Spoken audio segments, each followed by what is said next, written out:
65వ కీర్తన 4వ వచనాన్ని అందరం కలిసి చదువుకుందాం. నీ ఆవరములలో నివసించినట్లు నువ్వు ఏర్పరచుకుని చేర్చుకునేవాడు ధన్యుడు. నీ పరిశుద్ధాలయము చేత, నీ మందిరంలో నీ మేలు చేత మేము తృప్తి పొందేదము. మరోసారి చదువుకుందామండి. నీ ఆవరములలో నివసించినట్లు నువ్వు ఏర్పరచుకుని చేర్చుకునేవాడు ధన్యుడు. నీ పరిశుద్ధాలయము చేత, నీ మందిరంలోని మేలు చేత మేము తృప్తి పొందేదము. ఆత్మ సాయం కొరకు ప్రార్థన చేసుకున్నాం. ప్రేమగల తండ్రి, కృపగల దేవ, వందనాలు, స్తోత్రాలు, కృతజ్ఞతా స్తుతులు చెల్లించుకున్న మా ప్రభువా, ఇప్పుడు వరకు నీ కృపను బట్టి, నీ ప్రేమను బట్టి అయ్యా నువ్వు జ్ఞాపకం చేసుకుని కనికరించి అయ్యా నీ కృప ద్వారా మమ్మల్ని ఇంట్లోకి నడిపించి అయ్యా తండ్రి నువ్వు మాతో మాట్లాడే దేవుడు అని అయ్యా నీ సన్నిధికి వచ్చి ఉండగా నువ్వే జ్ఞాపకం చేసుకుని కనికరించయ్యా. మాతో, మా అందరితో కూడా మాట్లాడి మేము ఎట్లు నిన్ను ఆరాధించాలో, గణపరచాలో, మహిమపరచాలో కూడా మాకు నేర్పించవలసిందిగా వేడుకుంటూ అయ్యా తండ్రి నన్ను ఈ పాత్రగా సాధనంగా చేసుకుంటూ రమ్మని, ఇంకా రావాల్సిన బిడ్డలు కూడా ప్రభా త్వరితంగా నీ సన్నిధికి వచ్చి నేను గణపరిచినట్లు ప్రభా ప్రతి బిడ్డని సిద్ధపరుస్తూ రమ్మని యేసు నామములో ప్రార్థించి స్తుతించి అతినంగా బ్రతిమలాడి వేడుకుంటున్నా మా తండ్రి, ఆమేన్. కీర్తనలు 65వ అధ్యాయము 4వ వచనంలో రాయబడుతూ వచ్చిన మాట ఏంటంటే, నీ ఆవరములలో నివసించినట్లు నువ్వు ఏర్పరచుకుని చేర్చుకున్నవాడు ధన్యుడు. నీ పరిశుద్ధాలయము చేత, నీ మందిరములోని మేలు చేత మేము తృప్తి పొందేదము. రాయబడుతూ వచ్చిన మాట ఏంటంటే, ఆవరణలో, దేవుని యొక్క ఆవరణలో నివసించేవారిగా. రెండోది, దేవుడు ఏర్పరచుకుని చేర్చుకున్నవాడు ధన్యుడు. అంతేకాకుండా ఆయన పరిశుద్ధాలయము చేత, నీ మందిరములోని మేలు చేత మేము తృప్తి పొందేదము. నీ మందిరములోని మేలు చేత మేము తృప్తి పొందేదము. అంటే ఈ మందిరం ఎలాంటి మందిరమయ్యా అంటే పరిశుద్ధమైనది. పరిశుద్ధమైన మందిరము. పరిశుద్ధమైన ఈ మందిరములో, మరి ఆలయములో మనం ఏం చేస్తున్నామంటే మేలు చేత ఏం పొందుతున్నామండి? తృప్తి. అంటే ఇప్పుడు మనకి ఏముందంటే తృప్తి ఉంది. ఒకప్పుడు మనకు రక్షణ లేకోకుండా జీవిస్తూ ఉన్నప్పుడు మనకు తృప్తి ఉందా అంటే తృప్తి లేదు. తృప్తి లేదు, అసంతృప్తిగా తప్ప తృప్తి మాత్రము లేదు. ఇప్పుడు ఏం పొందుకున్నామంటే తృప్తి పొందుకున్నాం. ఎందుకంటే ఆయన చేస్తున్న మేలుల చేతంట మనం ఏం పొందుకున్నామంటే తృప్తి పొందుకున్నాం. అంటే ఆయన మేలు ఎక్కడుంటే చేస్తాడు అంటే ఆయన మందిరములో ఉంటే చేస్తాడు. ఆయన మందిరములో ఉండుట ద్వారా మేలు చేసేవారుగా ఉంటాడు. ఒకప్పుడు ఆయన మందిరములో మనం ఎలాగో నివసించాం. ఆనాడు ఎంతో మంది ఇశ్రాయేలు ప్రజలు, ఎంతో మంది యోధావారు, ఎంతో మంది యాజకులు, లేవీలు, వీళ్ళంతా కూడా మందిరంలో ఉన్నారే కానీ వారు మేలు పొందుకోలేకపోయారు. ఎందుకంటే వారిలో ఏం లేదంటే ఆత్మీయమైన పరిశుద్ధాత్మ వెలుగు వారిలో లేదు కనుక వారు మేలు పొందుకోలేకపోతూ వచ్చినారు. ఈనాడు మనం కూడా ఒకప్పుడు కూడా మనం కూడా అలాగే మేలు పొందుకోలేకపోతూ వచ్చినాం. కారణము ఏంటి? ఎందుకు మేలు ఆయన మందిరంలో ఎందుకు మేలు పొందుకోలేకపోతూ వచ్చినామంటే కారణం ఏంటో చూస్తే పరిశుద్ధ గ్రంథం బైబిల్లో ఉండి ఇర్మియా గ్రంథము రండి. ఇర్మియా గ్రంథము 23వ అధ్యాయము. ఇర్మియా గ్రంథము 23వ అధ్యాయము 10వ వచనం చదవండి. 23వ అధ్యాయం 10వ వచనం. జనులు నడవడి చెడ్డదాయను, వారి శౌర్యము అన్యాయమునకు ఉపయోగించుచున్నది గనుక శాపగ్రస్తమైన దేశము దుఃఖపడుచున్నది. అడవి బీలు ఎండిపోయేను, ప్రవక్తలేమి యాజకులేమి అందరూ అపవిత్రులు. ఇక్కడ చూడండి, నా మందిరములు వారు చెడుతనము నాకు కనబడెను, ఇదే యెహోవా వాక్కు. ఏం రాయబడుతూ వచ్చిందండి? మందిరములు ఎలాగున్నారు వీళ్ళు? వారిలో ఏముంది? నా మందిరములో ఏం కనబడుతుంది? వారి చెడుతనము నాకు కనబడెను. ప్రియులారా, వారి చెడుతనము అంటే వీళ్ళంతా ఎక్కడున్నారయ్యా అంటే, ఎక్కడున్నారు? మందిరంలోనే ఉన్నారు. కానీ మందిరంలో ఉన్నారు కానీ వారు ఏమున్నాయి అంటే, ఏముందమ్మా? చెడుతనం. ఈనాడు నా జీవితంలో ఎలాగూ ఉండాలయ్యా మనం అంటే, ఎలాగుండామయ్య అంటే, ఒకప్పుడు చెడుతనముతో నిండుకొని ఉన్నాము. అందుకని ఈ చెడుతనం అంటే ఎవరికి కనబడుతుందండి? దేవునికి కనబడుతుందంట. ఎవరికి కనబడుతుందంటే దేవునికి కనబడుతుందంట. దేవుడే స్పష్టంగా చెబుతున్నాడు. అక్కడున్న ఎంతో మంది ఉన్నారు. యోధావారు ఉన్నారంట అక్కడ. రెండో చూస్తే ప్రవక్తలు ఉన్నారంట అక్కడ. ఇంకెవరున్నారండి? యాజకులు కూడా ఉన్నారంట. వీళ్ళందరూ అపవిత్రత ఉంది వారిలో. అపవిత్రత ఉండటమే కాకుండా అపవిత్రతను బట్టి వారిలో ఏమున్నాయంటే చెడుతనం ఉంది. ఈ చెడుతనాన్ని బట్టి దేవుని యొక్క మందిరంలో ఏం కనబడుతుంది అంటే చెడుతనము కనబడుతుంది.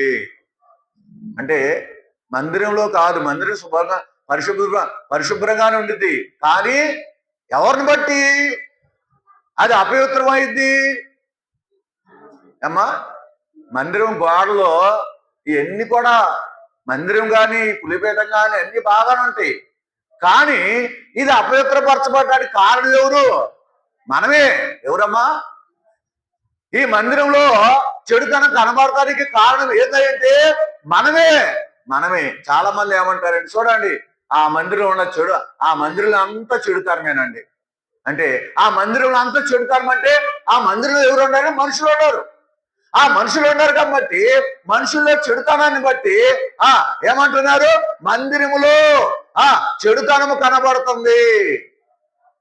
అంతేకాదండి, పరిశుద్ధ గ్రంథం బైబిల్లో ఎహెజ్కేలు గ్రంథంలో ఏమని రాయబడుతూ వచ్చింది చూడండి. 8వ అధ్యాయము 16వ వచనంలో ఏంటి చెడుతనము? రండి, 8వ అధ్యాయము 16వ వచనం చదవాక.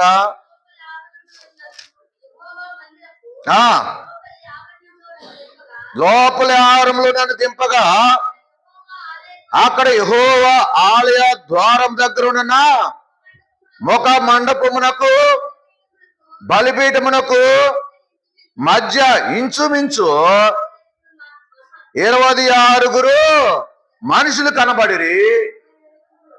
వారి ఈపులు యెహోవా ఆలయము తట్టును, వారి ముఖములో తూర్పు తట్టు తిరిగి ఉండేను. వారు తూర్పు తట్టున సూర్యునికి నమస్కారం చేస్తుండే. ఏం చేస్తున్నారండి వీళ్ళు?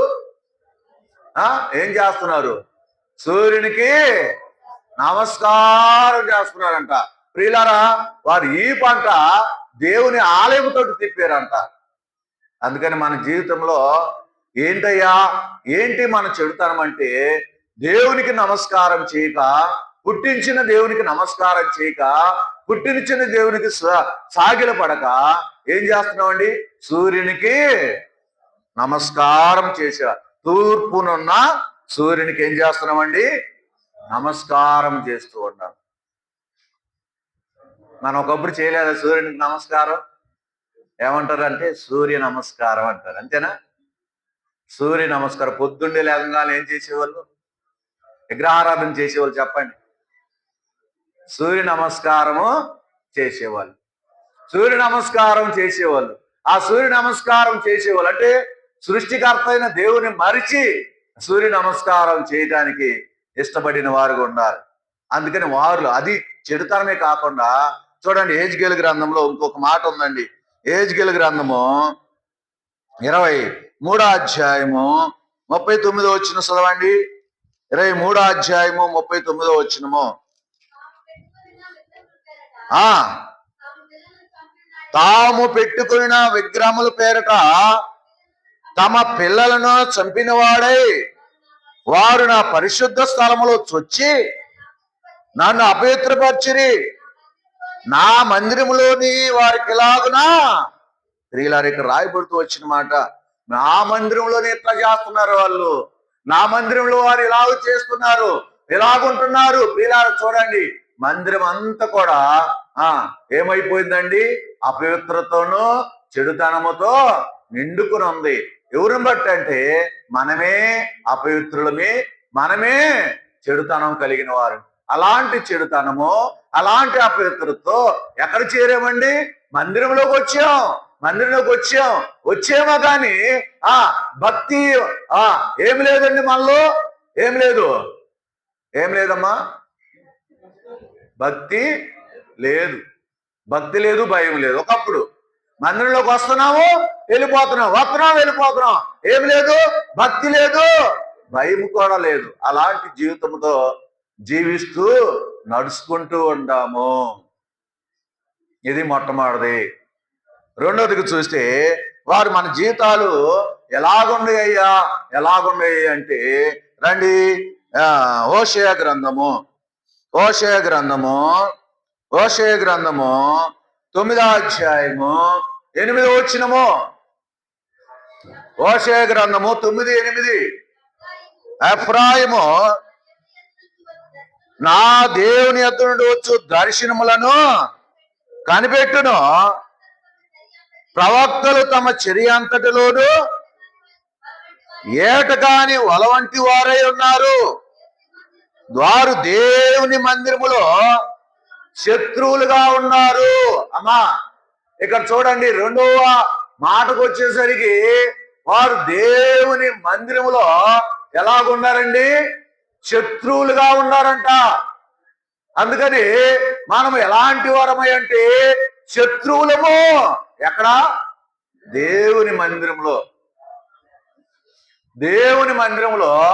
శత్రువులుగా ఉన్నాం. శత్రువులుగా అంటే ఆ మందిరంలో ఉన్న వారికి ఎలా ఉన్నామంటే ప్రతి వారి మీద శత్రుత్వం కలిగిన వారు ఉన్నాం. ఆ శత్రుత్వం కలిగి జీవించిన వారు ఉన్నాం. అందుకని శత్రుత్వం కలిగిన వారు దేవునికి ఏమవుతారండి? 4 యాకోబు పత్రిక 4వ అధ్యాయము 4వ వచనం. యాకోబు రాసిన పత్రిక 4వ అధ్యాయము 4వ వచనం ఏమందమ్మా? ఈ లోక స్నేహము దేవునితో వైరమని మీరు ఎరగరా? ఎవడు ఈ లోకముతో స్నేహం చేయగోరునో వారు దేవునికి ఏమవుతారమ్మా? ప్రియులారా, వాళ్ళు శత్రువులు అయినప్పుడు దేవుడు కూడా ఏమవుతాడు? శత్రువు అవుతాడు. మనం ఒకప్పుడు దేవుని మందిరంలో శత్రువులుగా ఉన్నాము. ఆ శత్రువులుగా ఉన్న మనల్ని అంటే ఇప్పుడు ఏముంది? మనలో లోకముంది. అందుకని లోకంతో స్నేహం చేయవాడు ఏమవుతాడమ్మా? దేవునికి శత్రువు అవుతాడంట. ఇప్పుడు ఆ శత్రువును దేవుడు ఏం చేస్తాడమ్మా? 92వ కీర్తన రండి. 92వ కీర్తన 9వ వచనంలో ఏం రాయబడుతూ వచ్చింది? ఇప్పుడు శత్రువుల్ని దేవుడు ఏం చేస్తాడు?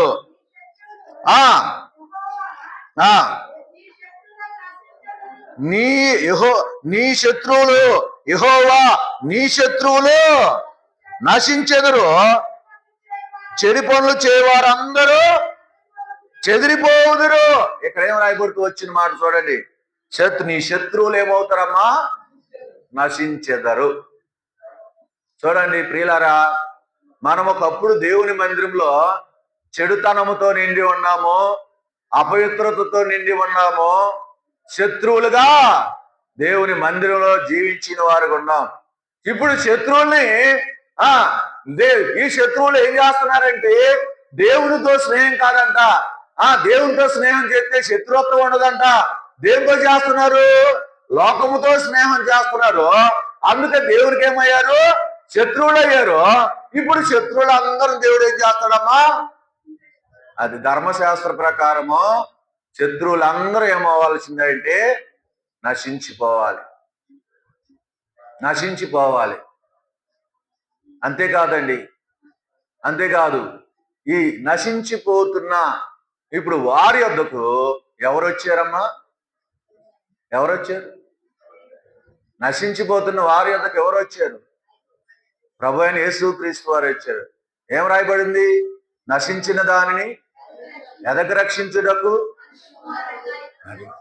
మనిషి కుమారుడు లోకములోనికి వచ్చాడంట. ప్రియులారా, నశించిపోతున్న శత్రువైన మనము శత్రువులుగా ఉండి మనం నశించిపోతుంటే, నశించిపోతున్న వారి వద్దకు ఎవరు వచ్చారే అంటే మనిషి కుమారుడు, దేవాది దేవుడు ప్రభు యేసుక్రీస్తు వారు, ఏకైక కుమారుడు, లోకానికి లోక రక్షకుడు. ఆయన ఈ లోకానికి శత్రువులైన మనలో నశించిపోతుంటే ఆ శత్రువుల ఎద్దుకు వచ్చి నశించిపోకుండా ఉండటానికి ఆయన ఈ లోకానికి దిగి వచ్చాడు. అంతేకాదండి, ఈ మాట ఎక్కడుంది? లోక 19:10 ఉంది ఈ మాట. లోక 19:10 ఈ మాట రాయబడుతూ వచ్చింది. ఇంకేముందో రాయబడుతూ వచ్చింది అంటే రోమీయులకు రాసిన పత్రికలో శత్రువులమై ఉండగా 5వ అధ్యాయంలో ఏమని రాయబడిందమ్మా? చదవండి. ఎన్నో వచనం? 10వ వచనం చదవండి.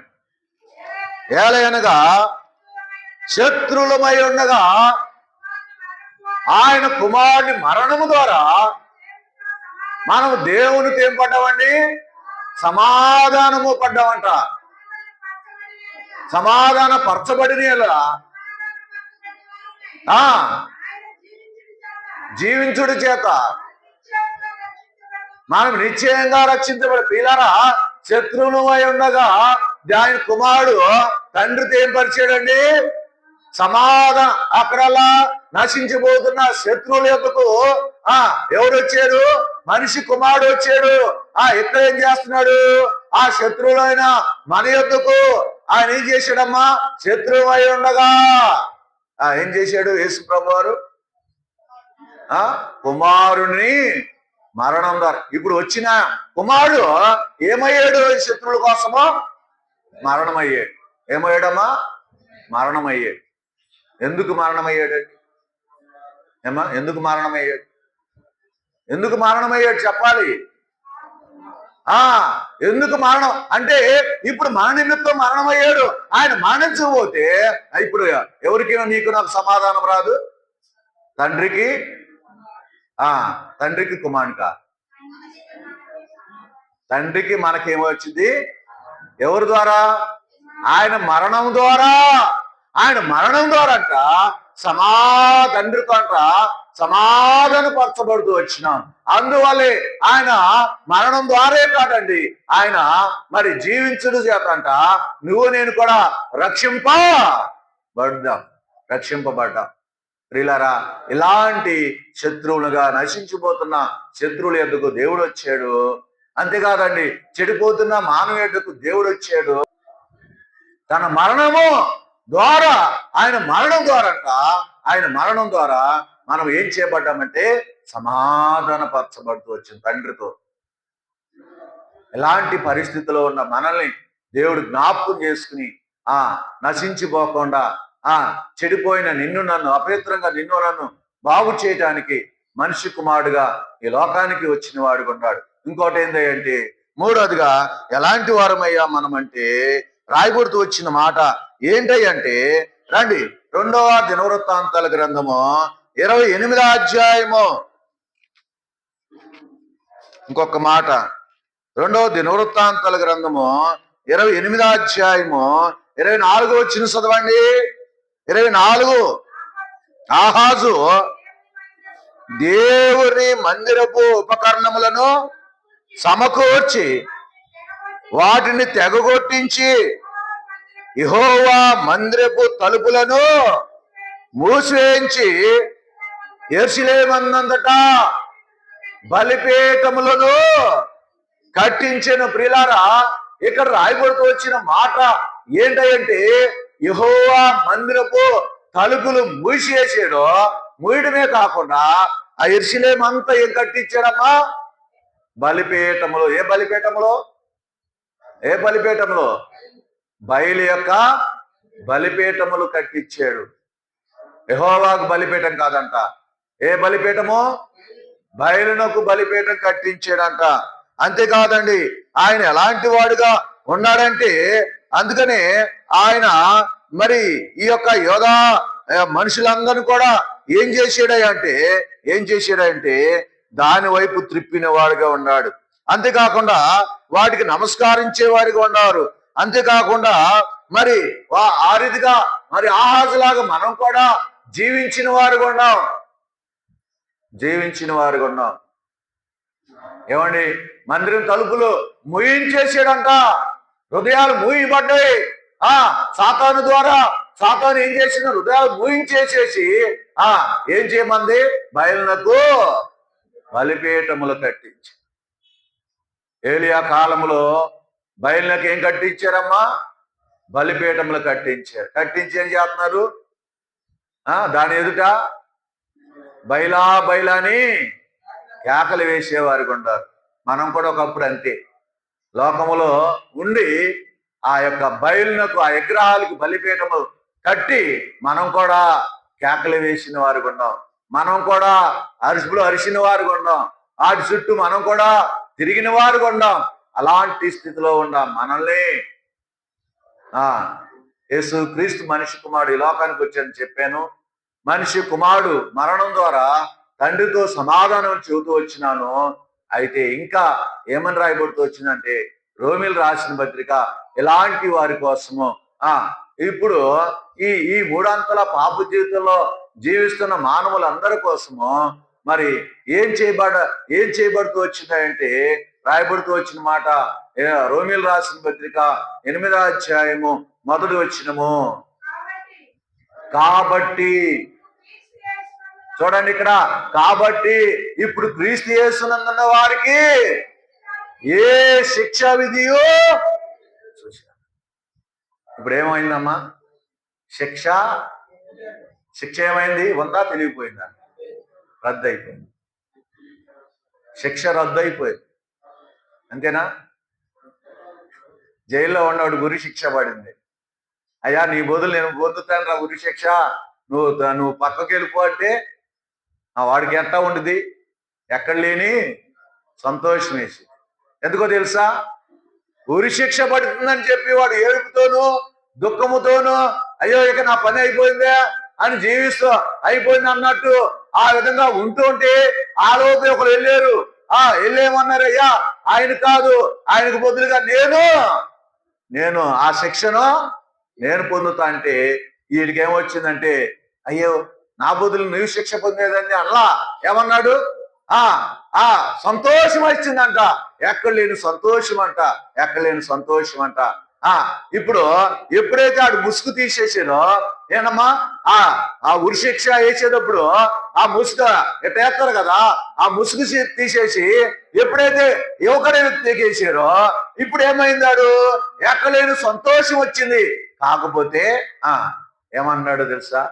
నాకు బదులుగా, మనకు బదులుగా ఏమయ్యాడు? నా శిక్ష యావత్తు ఎవరు భరాయించాడు? ప్రభు అయినా యేసుక్రీస్తు వారు భరాయించాడు. అందుకని ఆ శిక్ష అంతా కూడా ఆయన భరాయించి ఇప్పుడు నిన్ను నన్ను ఎక్కడ తీసుకొచ్చాడండి? ఎక్కడ చేర్చాడు? 135వ కీర్తన 2వ వచనము రండి. 135వ కీర్తన 2వ వచనం చదవండి. యెహోవా మందిరములో, మన దేవుని మందిరపు ఆవరణలో నిలుచుండు వారులారా యెహోవాను స్తుతించుడి. ఎక్కడ నిల్చుండవండి? దేవుని మందిరపు ఆవరణలో నిలుచుండు వారులారా. ఇప్పుడు ఎక్కడ ఉన్నాము? మందిర ఆవరణములలో నిలిచి ఉండాం. అందుకని ఎక్కడ నిలిచి ఉన్నామయ్యా? దేవుడు ఎక్కడ తీసుకొచ్చాడు? ఈ మూడంతల పాప జీవితంలో ఉన్న మానవుడిని ఎక్కడ తీసుకొచ్చాడంటే యెహోవా మందిరపు అది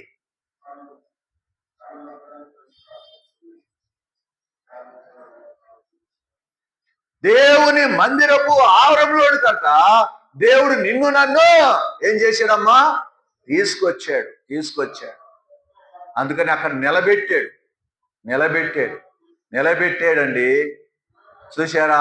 ఎక్కడ నిలబెట్టాడు అంటే, ఎట్లా నిలబెట్టాడు ఆయన అంటే, నీలో నాలో ఉన్న పాపడాగులన్నిటినీ తండ్రితో సమాధానపరిచి ఆయన ఏం చేశాడంటే, నిన్ను నన్ను జీవింపజేయడానికి, నీకు నాకు రక్షణ అనుగ్రహించి ఎక్కడ నిలబెట్టాడంటే ఆయన మందిరపు ఆవరములో నిలబెట్టాడు. నిలబెట్టిన వారులారా, నిలుచుండి వారిలో ఏం చేయాలమ్మా? యెహోవాను ఏం చేయాలి? స్తుతించాలి. కింద చదవమ్మ, ఇంకా కిందకి. యెహోవా దయాళుడు, యెహోవాను స్తుతించుడి, ఆయన నామమును కీర్తించుడి, అది మనోహారం. చూడండి ఏం చేస్తున్నారండి ఇప్పుడు? అబ్బా ఆయన ఆవరణలోకి వచ్చారంట, నిలిచి ఉన్నారంట. ఏం చేస్తున్నారు? యెహోవా దయాళుడు, యెహోవాను స్తుతించుడి, యెహోవా నామమును కీర్తించుడి, అది మనోహారం. అంటే ఆయన కీర్తించటము, ఆయన గణపరచటము ఎంతో మనోహారం. అది ఆయన నిలబెట్టడమే కాకుండా ఆయన స్తుతించే భాగ్యాన్ని నీకు నాకు అనుగ్రహిస్తూ వచ్చినాడు. ఇంకేం చేశాడమ్మా? పరిశుద్ధ గ్రంథం బైబిల్లో అండి రాయబడింది 84వ కీర్తన 10వ వచనం చదవండి. 84వ కీర్తన. నీ ఆవరములలో ఒక్క దినము గడుపుట 1000 దినముల కంటే శ్రేష్టము. భక్తిహీనుల గుడారంలో నివసించుట కంటే నా దేవుని మందిరపు ద్వారము వద్ద ఉండుట నాకు ఇష్టము. చూడండి ఎక్కడ ఉన్నామండి మనము?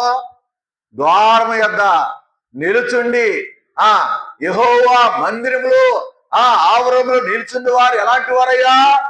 ధన్యులు. అంతేకాకుండా ఇంకేముంది పరిశుద్ధ గ్రంథం బైబిల్లో?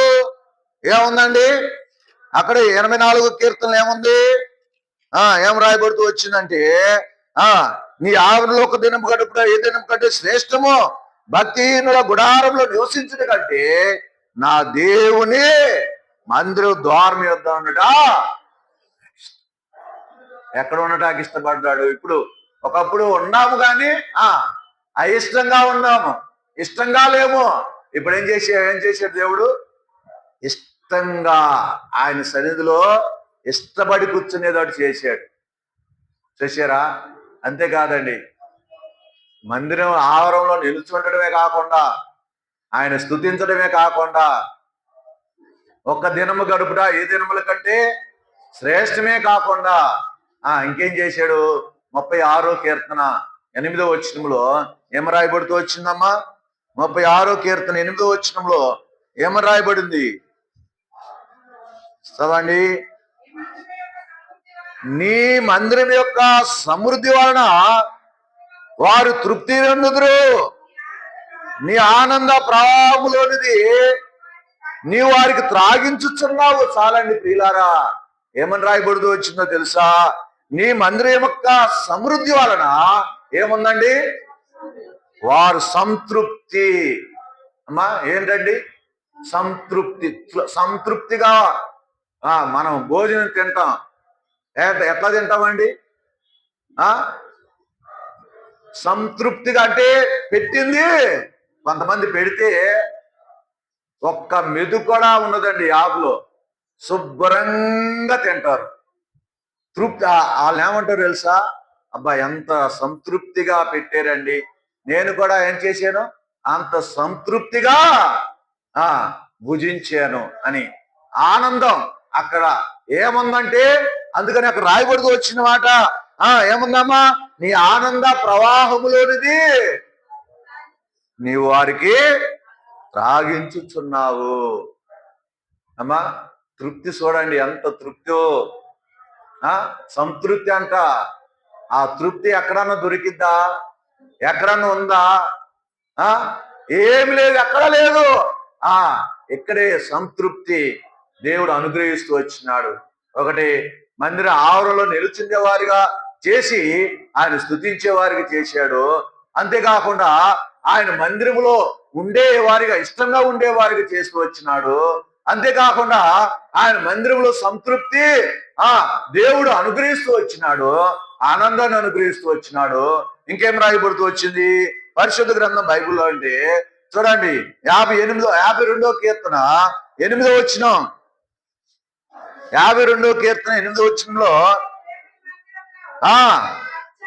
నేనైతే అమ్మా ఇక్కడ నేనైతే దేవుని మందిరంలో పచ్చని ఒలివ చెట్టు వలే. అది ఎట్లా ఉన్నామండి? ఎవరి ద్వారా ఇదంతా? ఏమండి, ఎట్లా పచ్చగా ఉన్నామంటే, సంతోషంగా ఉన్నామంటే ఎవరు? దీనంతటికి కారణం ఎవరయ్యా అంటే దేవాది దేవుడు ప్రభు అయిన యేసుక్రీస్తు వారు. సంతోషం పచ్చగా అంటే వారు పచ్చగా ఉండటమంటే ఆశీర్వదించబడిన వారు. పచ్చగా ఉండేవారు ఎవరు? ఆశీర్వదించబడేవారు. అందుకని ఆశీర్వాదానికి పాత్రులుగా ఉండేటట్టు అలాంటి ఆశీర్వాదకరమైన బిడ్డలుగా దేవుడు తన సన్నిధిలో ఉంచాడు. అంతేకాదండి, ఇంకేం రాయబడుతూ వచ్చిందంటే పరిశుద్ధ గ్రంథం ఎఫెసీయులకు రాసిన పత్రిక 5వ అధ్యాయము మొట్టమొదటి ఎఫెసీకి ముందు 92వ కీర్తన 13వ వచనం. దానికంటే ముందు 92వ కీర్తన 13వ వచనం చదవండి త్వరగా. యెహోవా మందిరములో నాటబడిన వారు మన దేవుని ఆవరములలో వర్ధిల్లుదురు. అమ్మా, ఇప్పుడు ఏం చేస్తున్నాడు? నిన్ను, నన్ను, నీ కుటుంబాన్ని, నా కుటుంబాన్ని ఏం చేస్తున్నాడు? ఆయన ఇంట్లో ఉండు ద్వారా నీ కుటుంబాన్ని, నా కుటుంబాన్ని ఏం చేస్తున్నాడు? వర్ధిల్ల చేస్తున్నాడు. అందుని బట్టి దేవునికి ఏం చేయాలమ్మంటే కృతజ్ఞతాస్తుతులు చెల్లించే వారికి ఉండాలి. ఇంకేం చేయబడుతూ వచ్చినాం మనం అంటే రండి, ఇందాక చదువుతూ వచ్చినాం ఎఫెసీయులకు రాసిన పత్రిక 5వ అధ్యాయం 2వ వచనం. క్రీస్తు మిమ్మల్ని ప్రేమించి పరిమళ వాసనగా ఉండుటకు తను తాను దేవునికి అర్పణగాను బలిగాను అప్పగించుకొనెను. అలాగుననే మీరును ప్రేమ కలిగి నడుచుకోండి. ప్రియులారా, ఈ 2వ వచనం రాయబడుతుంది, క్రీస్తు మిమ్మల్ని ప్రేమించి పరిమళ వాసనగా ఉండుటకు. పరిమళ వాసన ఎందుకు పరిమళ వాసనగా ఉండటం అంటే మనం ఎలాగ ఉండాలి? ఇతరులకి ఎలాగ ఉండాలని? పరిమళ వాసనగా ఉండటంట క్రీస్తు ఏం చేశాడమ్మా? క్రీస్తు ఏం చేశాడు? మన కొరకు తన్ను తాను బలిగాను అర్పణగా అర్పించుకుంటూ వచ్చినాడు.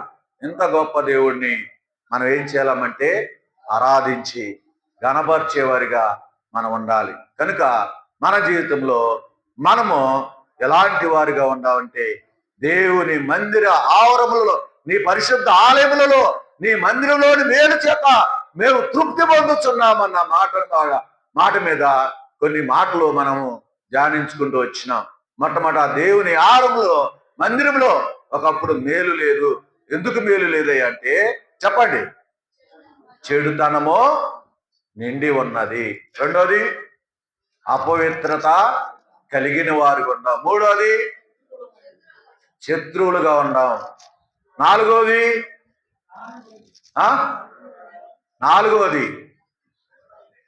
బలిపీఠ మందిరపు తలుపులు మూయించేసి ఏం చేశాం? బలిపీఠం యోధావారిలాగా మనం కూడా బలిపీఠములో కట్టి వాటికి నమస్కారం చేస్తూ వచ్చినాం. ఇలాంటి మనల్ని క్రీస్తు ఏం చేశాడు? క్రీస్తు ఏమయ్యాడు? నశించిన దాన్ని వెదక రక్షించుటకు మనిషి కుమారుడు లోకానికి వచ్చాడు. వచ్చిన తర్వాత ఆయన ఏమయ్యాడు? వచ్చాడు. వచ్చిన ఆయన ఏమయ్యాడు? ఎఫెసీ చూసాం కదా, ఏముంది శత్రులమై ఉండగా ఏముందమ్మా? క్రీస్తు మన కొరకు ఏమయ్యాడు? చనిపోయాడు. చనిపోయిన ఆయన తండ్రికి మనకి తీసుకొచ్చాడమ్మా? సమాధానం తీసుకొచ్చాడు, సమాధానపరిచాడు. ఇప్పుడేం చేశాడు ఆయన? ఆ సమాధానపరిచిన ఆయన ఇప్పుడు ఏం చేశాడు? శిక్షను రద్దు చేశాడు. మంచిదే. శిక్షణ ఏం చేశాడమ్మా? రద్దు చేశాడు. రద్దు చేసిన తర్వాత ఇప్పుడు ఆయన ఎక్కడ తీసుకొచ్చాడు? మందిర ఆవరణలో నిలుచుండే వారిగా చేశాడు. ఇంకేం చేశాడు చెప్పండి? ఇంకేం చేశాడమ్మా? నాకేమన్నా వినపడతలేదు మీకు చెప్పేది.